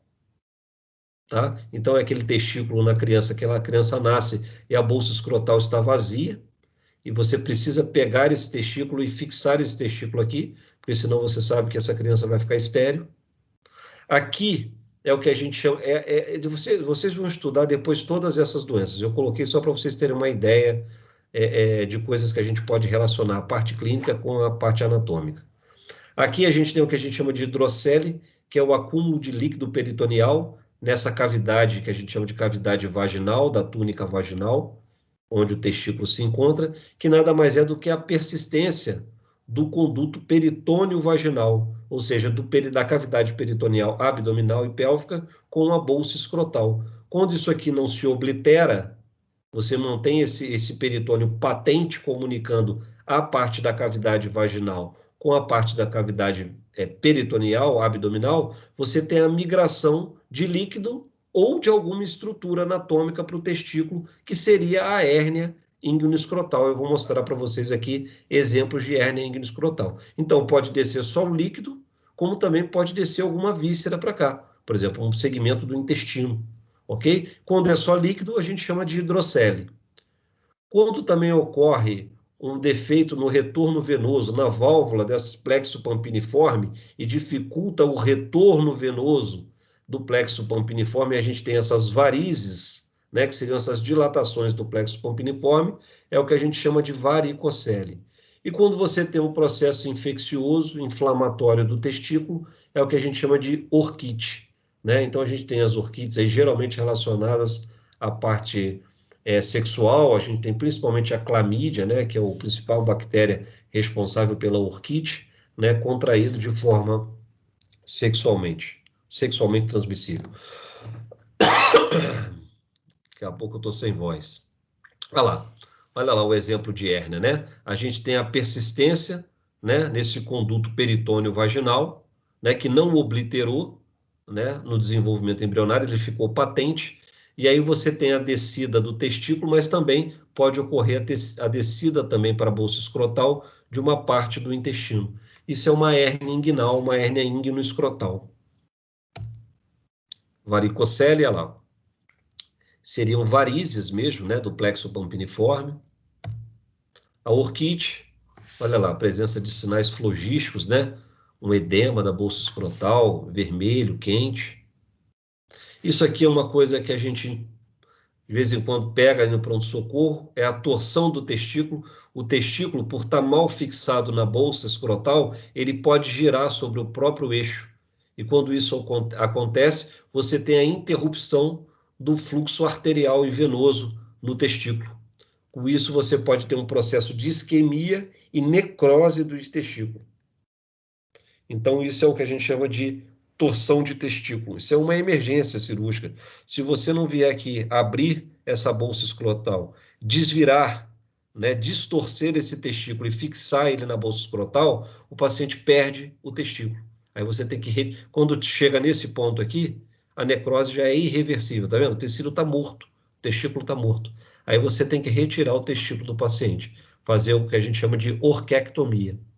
E isso é extremamente ruim e traumático, né? Já pensou perder um testículo por conta de uma besteira dessa, de uma torção?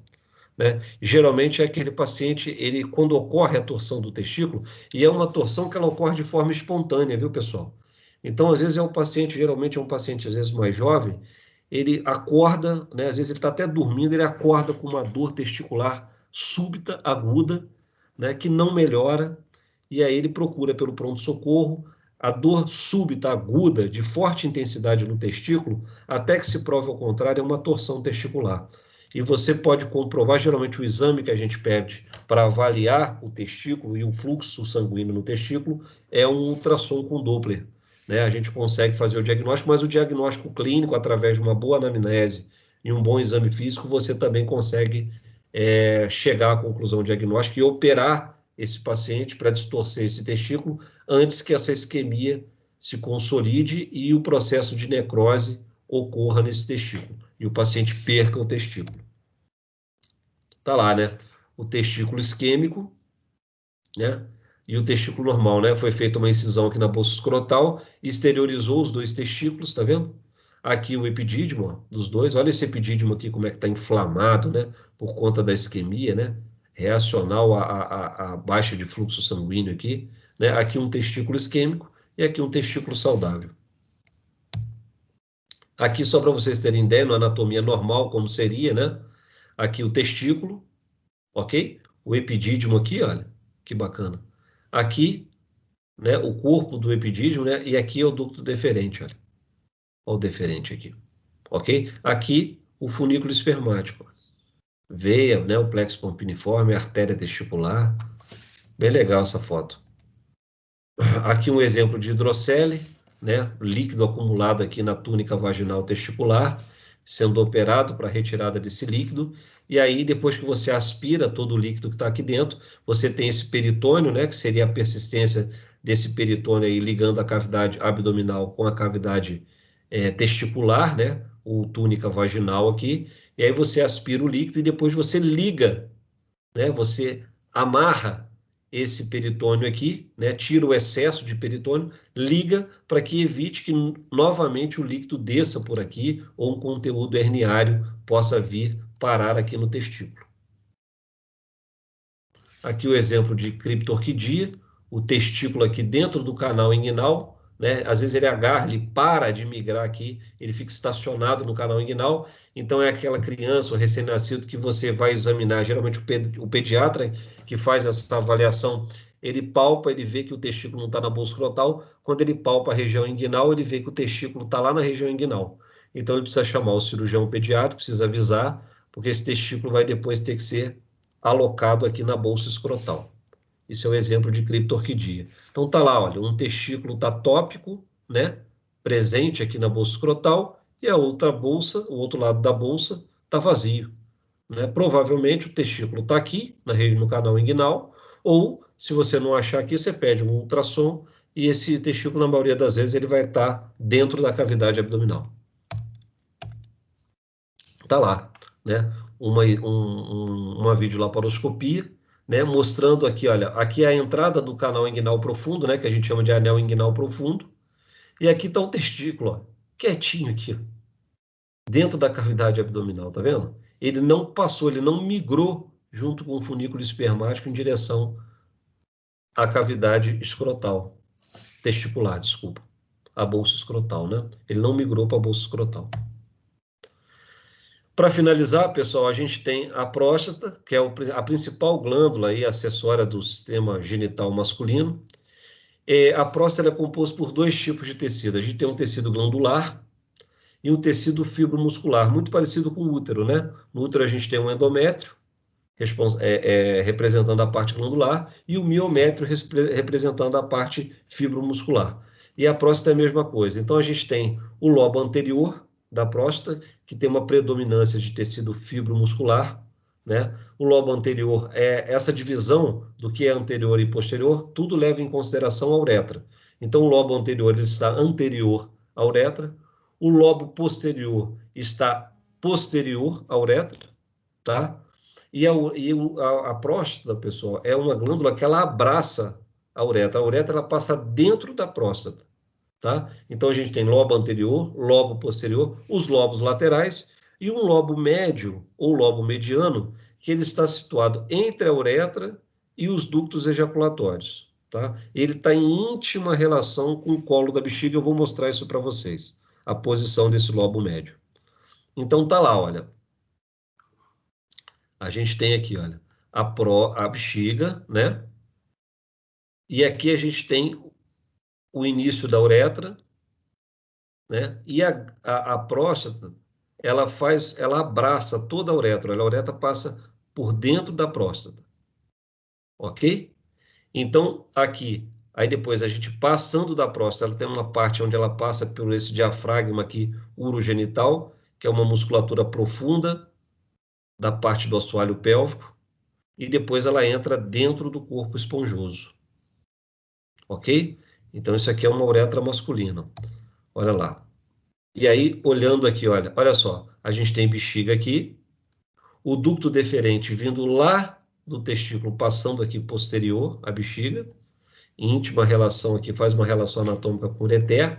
Aqui a gente tem a vesícula seminal, que é uma glândula também que produz o líquido seminal, que também vai ter uma continuidade aqui com o ducto que vai jogar a secreção da vesícula seminal lá dentro do canal ejaculatório, eu vou mostrar para vocês.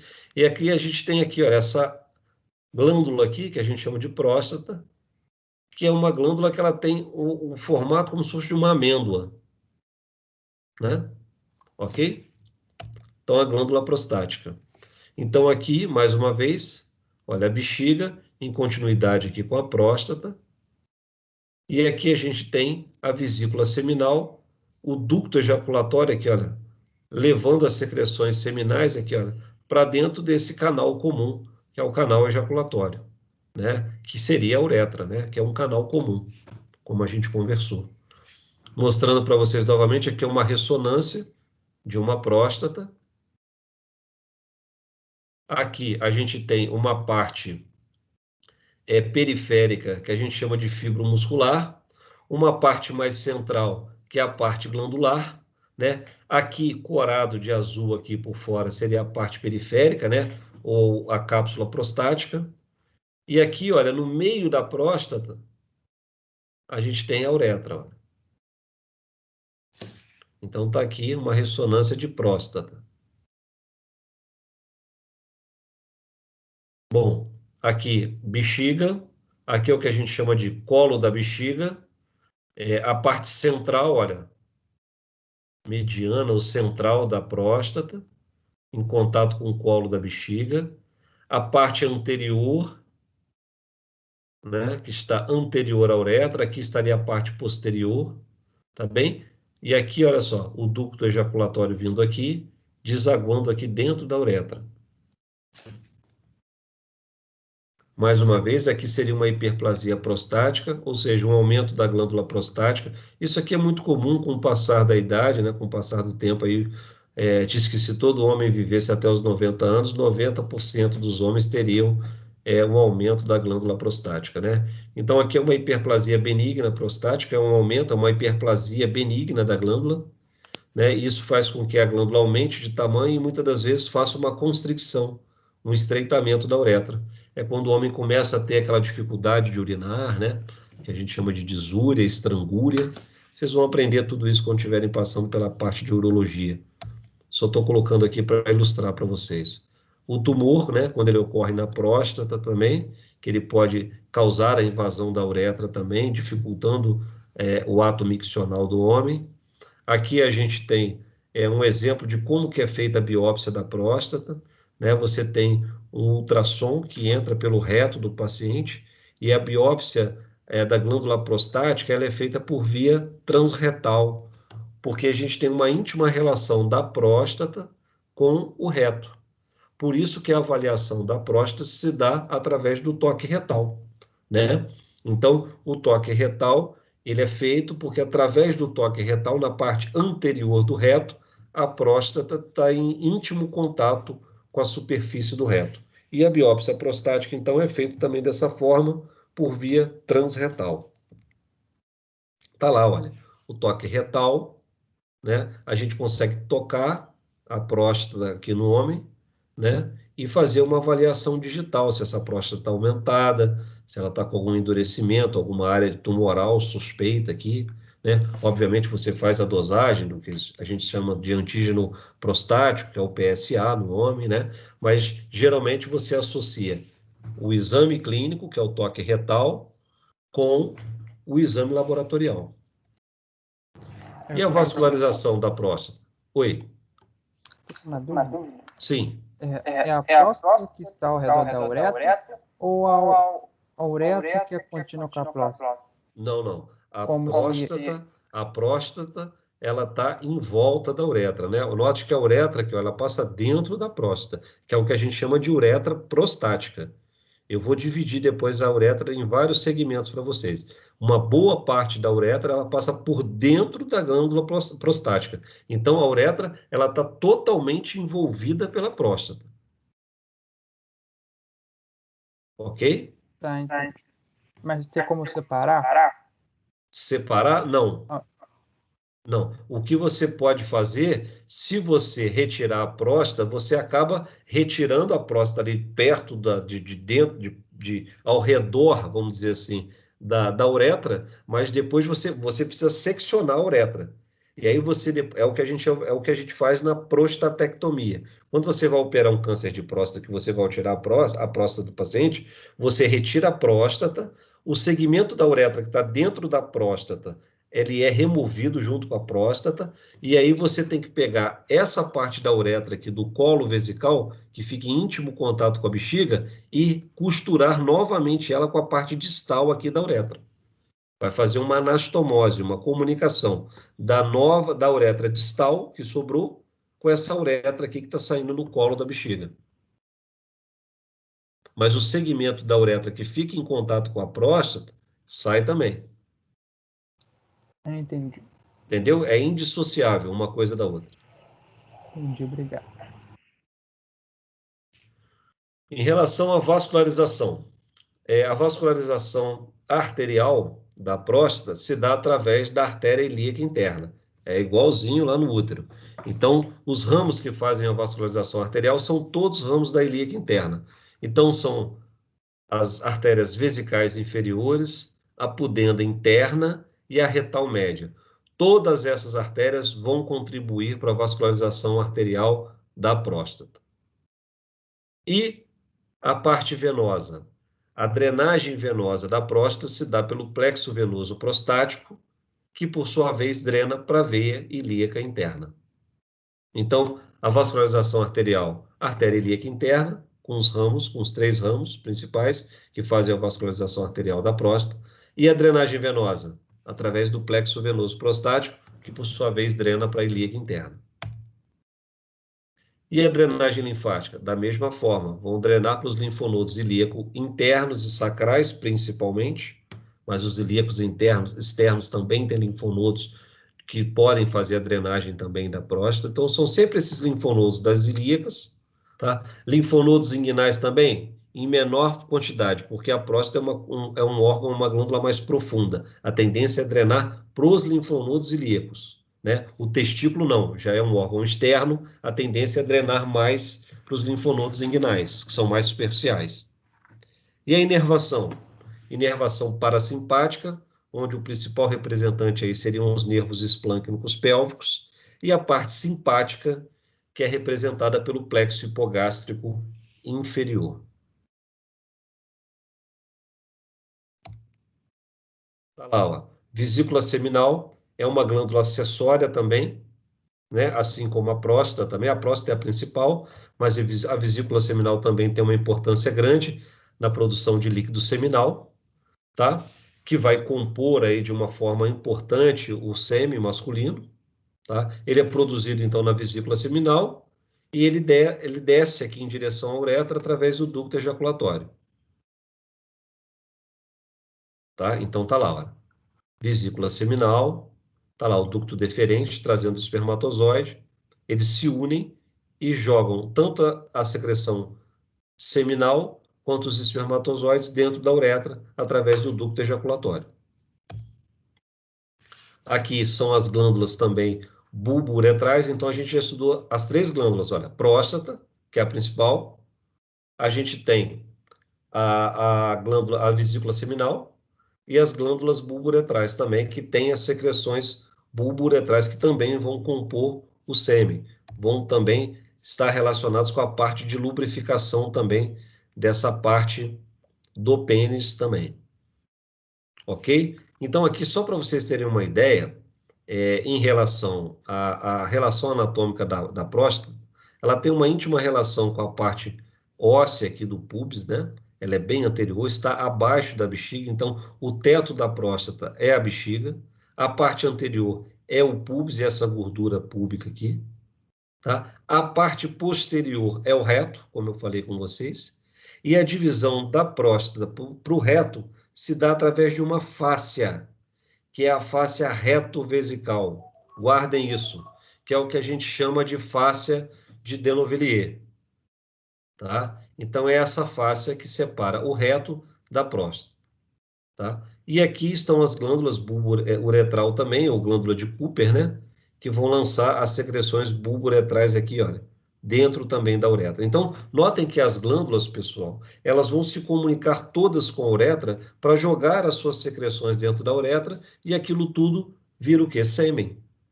Isso tudo é ejaculado, né, pelo canal ejaculatório comum, que é a uretra. Ok? Olha lá, olha. Ductos ejaculatórios, ó. Olha lá, é o ducto fino originado da união do ducto da glândula seminal com o ducto deferente. Então, ducto deferente, aqui. Glândula seminal aqui. Se junta formando o ducto ejaculatório, que deságua aqui, olha, na uretra.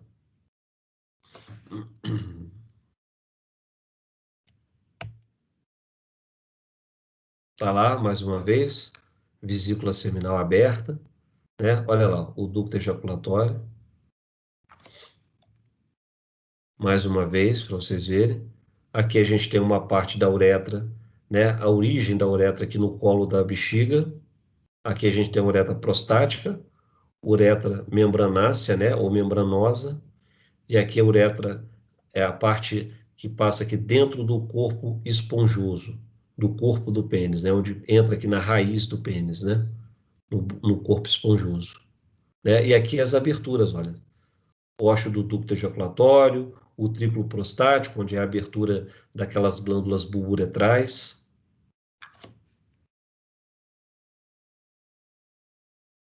Aqui, olha, a divisão da uretra, né? A gente tem a parte da uretra dentro aqui, junto do colo da bexiga, que a gente chama de intramural.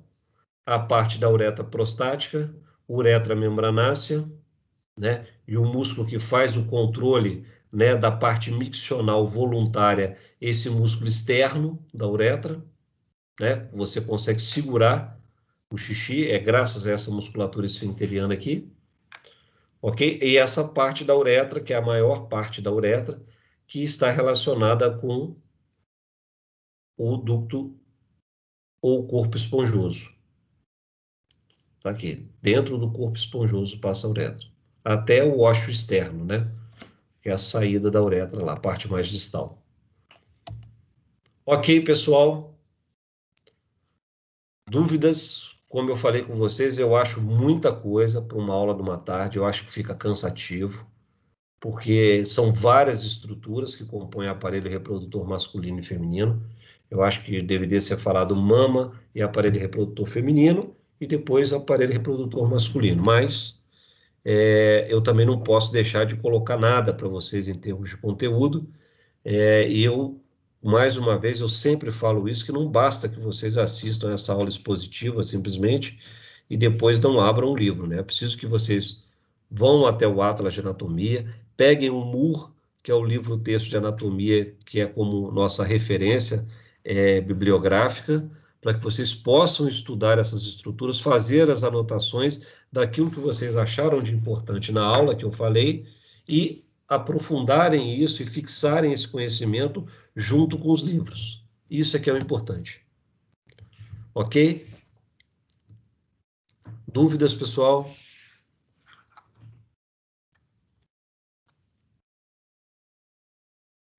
Acho que tá tudo bem, professor.